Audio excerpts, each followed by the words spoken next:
Hi guys, welcome back with me again in this channel. On today's tutorial, I'm going to show you how you can remove TikTok watermark from save video on Capcut.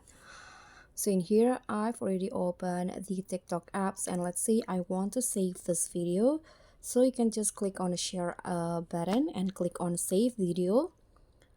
So now you can see the video is saving. You can just wait until it's done, and after it's done you can open it on Capcut. So the video is saved. Let's open Capcut and add a video into Capcut.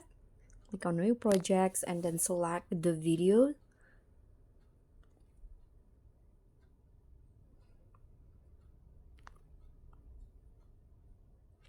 Okay, so this is the video that I just saved.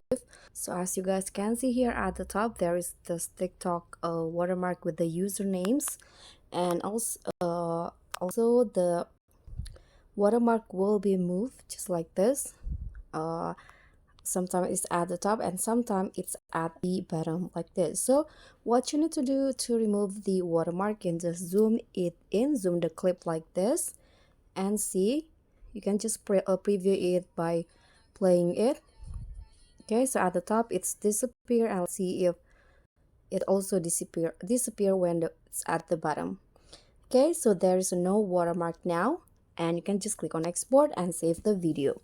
So that's all for me. Thank you so much for watching. Don't forget to like, comment, and subscribe. Also click on the thanks. Bye.